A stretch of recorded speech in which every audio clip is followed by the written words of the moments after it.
എല്ലാവർക്കും എൻ്റെ സ്നേഹവും ശുഭദിന ആശംസകളും. മനുഷ്യ ജീവിതത്തിൽ ആത്മീയത ഇല്ലെങ്കിൽ ആ മനുഷ്യ ജീവിതം ഒരു യന്ത്രവൽക്കരിക്കുന്ന ഒരു സ്ഥിതിയിലേക്ക് എത്തിച്ചേരുന്നു.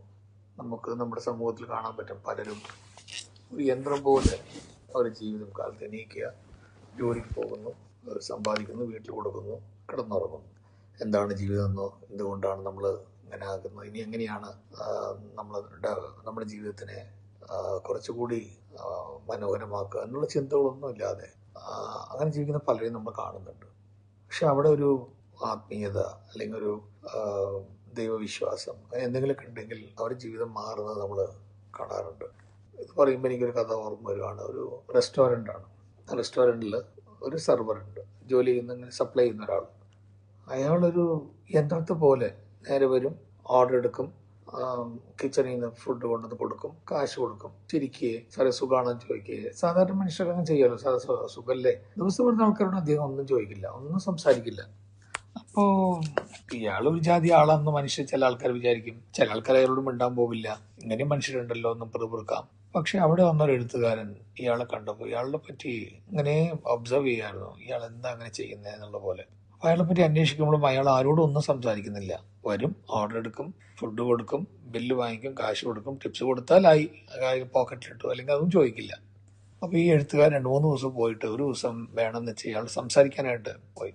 അയാൾ എന്ത് ചെയ്താൽ സുഖമല്ലെന്ന് ചോദിച്ചാൽ അതൊക്കെ എന്തിനാണോട് ചോദിക്കുന്നത്, നിങ്ങൾക്ക് എന്താ വേണ്ടേ.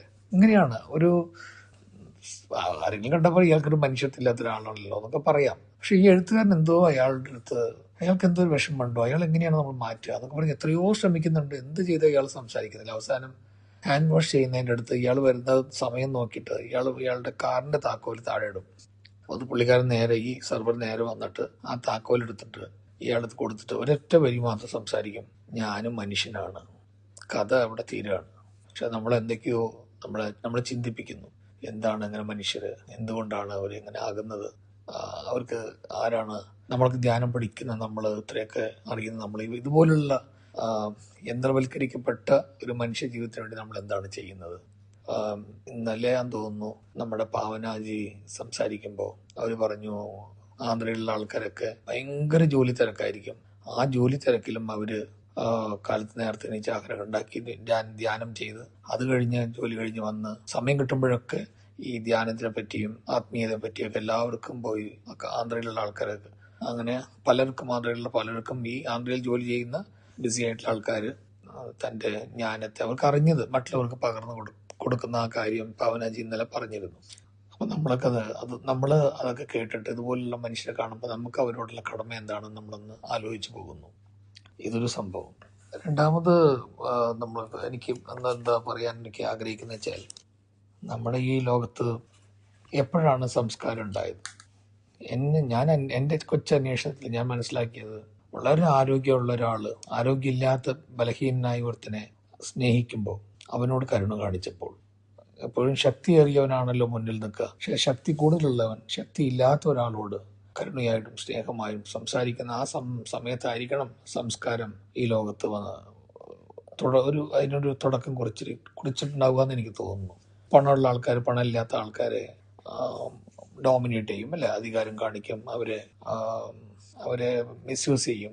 പക്ഷെ പണമുള്ള ആൾക്കാർ പണമില്ലാത്ത ആൾക്കാർക്ക് സഹായം ചെയ്ത് അവരോട് സ്നേഹവും കരുണയും കാണിക്കുന്ന ആ ഒരു മുഹൂർത്തത്തിലായിരിക്കാം സംസ്കാരത്തിന്റെ ആരംഭം. എന്തും ചെയ്യാന്നുള്ള അധികാരമുള്ള ആൾക്കാർ എല്ലാ സ്ഥലങ്ങളിലും, നമ്മൾ പറയുന്നുണ്ട് ഒരു ഹിറ്റ്ലറിനെ പറ്റിയൊക്കെ.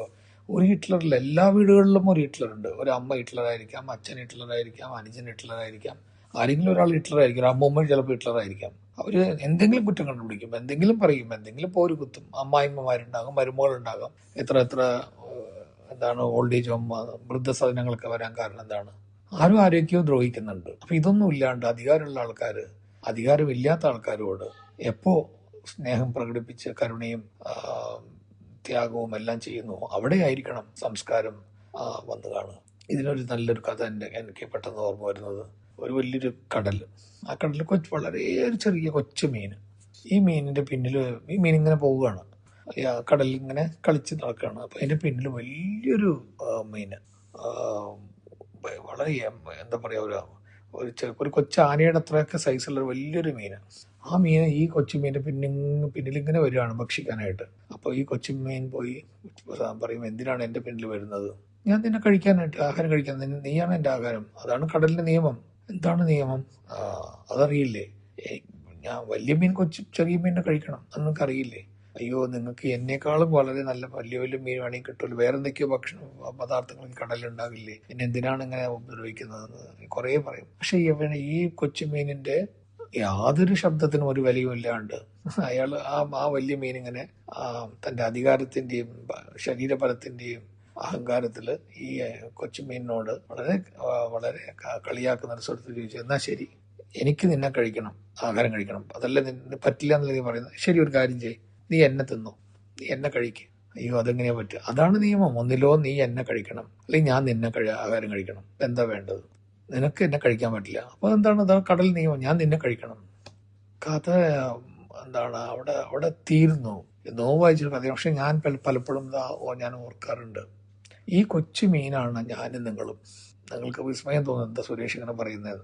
അതെ, നമ്മുടെ ഭരണത്തിലുള്ള അധികാരികള്, നിയമത്തിനെ കയ്യിലെടുത്തിട്ടുള്ള രാഷ്ട്രീയക്കാര്, രാജ്യത്തിനെ കൊള്ളടിക്കുന്ന ആൾക്കാര്, അല്ലെ, നമുക്ക് കിട്ടേണ്ട ന്യായങ്ങളൊന്നും തരാത്ത അധികാരവർഗങ്ങൾക്ക് മുമ്പിലൊക്കെ നമ്മൾ നിസ്സഹായരായിട്ട് നിൽക്കുന്ന അനുഭവങ്ങൾ ഉണ്ടായിട്ടില്ലേ? ഒരു ഇൻഷുറൻസ് ക്ലെയിമിന് പോയിട്ട് ന്യായമായ ഇൻഷുറൻസ് ക്ലെയിമിന് കിട്ടാതെ അവർ നമ്മളെ 100 പ്രാവശ്യം നടക്കാൻ വിടുന്ന സമയം, അങ്ങനെ എത്രയോ അനുഭവങ്ങൾ നമുക്ക് കാണാമല്ലോ. അപ്പൊ അധികാരമുള്ള ആൾക്കാർ കുടുംബത്തിൽ തന്നെ ഒരു 3 സഹോദരന്മാരുണ്ട്, ഒരു സഹോദരൻ ജോലിയില്ലെങ്കിൽ ആ 2 സഹോദരന്മാരെ എന്തെല്ലാം അവർ ചെയ്യുന്നുണ്ട്. അപ്പോ അങ്ങനെയുള്ള നിങ്ങളും ഞാനും നമുക്കൊക്കെ ആ ഒരു കൊച്ചു ആ മീനിന്റെ അനുഭവം നമുക്ക് വന്നു കാണും. പക്ഷേ നല്ലൊരു എഴുത്തുകാരൻ, ഒരു സാഹിത്യകാരൻ, അല്ലെങ്കിൽ ആത്മീയതയുള്ള ഒരു എഴുത്തുകാരൻ ആർക്ക് വേണ്ടിയായിരിക്കണം എഴുതുന്നത്? ഈ വലിയ മീനിന് വേണ്ടിയാണോ എഴുതുക? ഒരിക്കലും അല്ല. അവൻ എഴുതുന്നത് ആ കൊച്ചു മീനിന് വേണ്ടിയിട്ടാണ്. അവനൊരു സ്വപ്നമുണ്ട്, ഈ കൊച്ചു മീൻ വളരും, ഇതും വലിയ മീനാകും. ഈ വലിയ മീനായിട്ട് ഇതുപോലെ ദുഷ്കർമ്മം ചെയ്യുന്ന അധികാരം നിറഞ്ഞ മീനുകളുടെ അധികാരങ്ങളൊക്കെ എടുത്തിട്ട് അവർക്ക് നല്ലത് ബോധിച്ചിട്ട് അവരെയും നല്ല ഒരു മീനുകളാക്കി മാറ്റാം എന്നുള്ളൊരു പ്രതീക്ഷ ഈ എഴുത്തുകാരുണ്ടാവും എന്നാണ് പറയുന്നത്, അല്ലെങ്കിൽ എനിക്ക് തോന്നുന്നത്.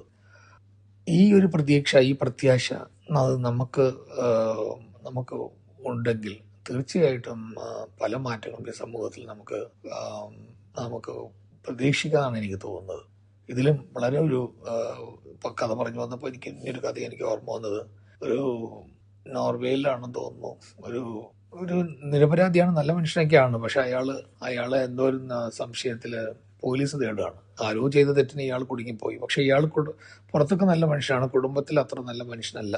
അപ്പൊ അയാൾ വീട്ടിൽ തന്നെ ഒരു കുഴി ഒഴിച്ചിട്ട് അതിൻ്റെ ഉള്ളിലാണ് ഇയാൾ ജീവിക്കുന്നത്. അപ്പോ ഭാര്യയുണ്ട്, മക്കളുണ്ട്.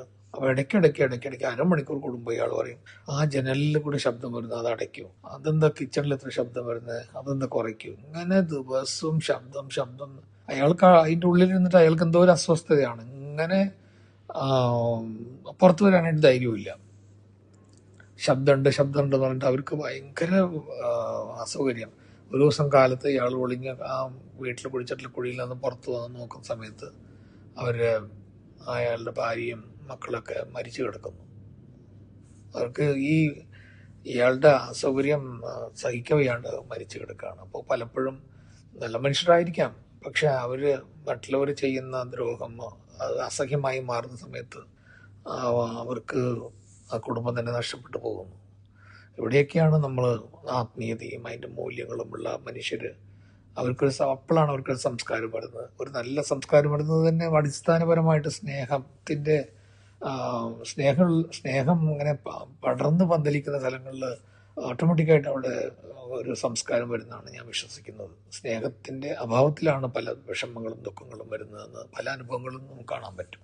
അപ്പോൾ ഇത്രയും പറഞ്ഞതിൽ നിന്ന് ഉള്ള മൂല്യങ്ങൾ ഞാൻ ആദ്യം തന്നെ പല കാര്യങ്ങളും ഇന്നലെ പറഞ്ഞതുപോലെ തന്നെ മൂല്യങ്ങൾ പറഞ്ഞു, ഈ കഥകളും പറഞ്ഞു.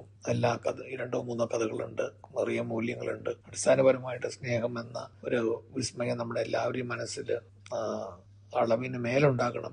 ആ സ്നേഹമായിരിക്കും നമ്മുടെ സംസ്കാരം. സ്നേഹം എല്ലാവർക്കും ശുഭദിനം നേരുന്നു. നമസ്കാരം.